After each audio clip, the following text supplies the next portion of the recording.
L'enseignement des sciences au primaire vise à amener les élèves à développer l'esprit d'observation, s'intéresser à la vie sous toutes ses formes, animale ou végétale, la respecter et l'admirer, développer le goût de la recherche personnelle. Par la suite, une leçon de science devrait contribuer à développer chez les apprenants les compétences relatives à l'observation, la manipulation, l'interprétation, l'analyse, la synthèse. L'enseignant soucieux de la bonne formation de ses élèves devrait par conséquent s'assurer que ceux-ci développent les compétences suscitées. Le présent thème vise à le préparer dans ce sens.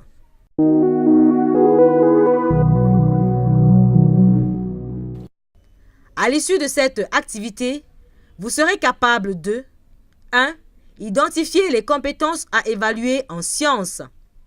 2. Mettre en œuvre l'évaluation en sciences à l'école primaire.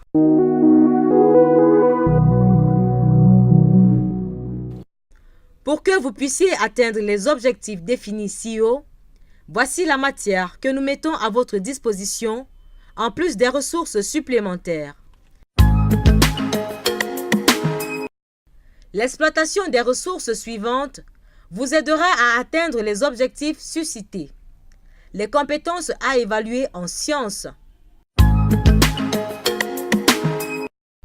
Capacité à observer. L'observation est le fait d'entrer en contact, via la vue, avec les éléments du monde réel. Elle permet notamment la découverte et la curiosité. L'observation attentive rend l'élève capable d'avoir des informations et aussi des interrogations. Exemple, l'enfant qui observe un morceau de glace fondre. De comprendre des phénomènes. Exemple, la germination d'une graine d'arachide. Capacité à manipuler. L'homme n'a pas conçu l'avion au premier essai. C'est après plusieurs erreurs, suivies d'améliorations successives, qu'il y est parvenu. De même, l'enfant, pour apprendre les faits scientifiques, a besoin de les palper, de les expérimenter, de faire des tests. Durant ces manipulations, l'enfant émet des hypothèses. Il teste ses impressions par la manipulation et les confirme par d'autres expériences. La manipulation permet donc à l'enfant d'augmenter ses connaissances.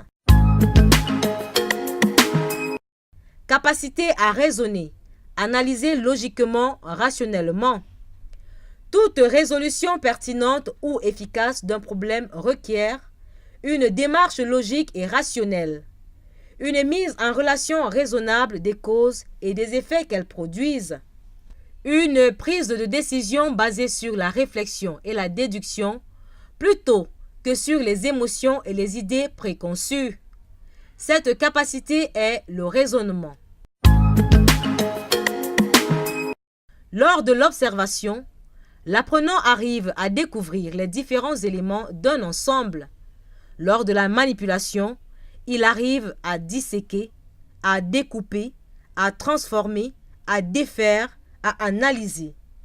À l'étape de la synthèse, il devra regrouper toutes les informations recueillies pour constituer un tout cohérent. La synthèse est l'aboutissement de tout processus d'apprentissage car elle permet à l'élève de formuler de façon claire et concise ce qu'il doit retenir. Ceci est encore plus vrai en sciences. En effet, la capacité de faire la synthèse est un indicateur de la performance de l'élève à relever l'essentiel parmi plusieurs éléments. Cette partie vise à développer la capacité de l'enseignant ou l'enseignante à évaluer chacune des compétences présentées ci-dessus. Évaluer la capacité à observer. Pour amener l'élève à développer sa capacité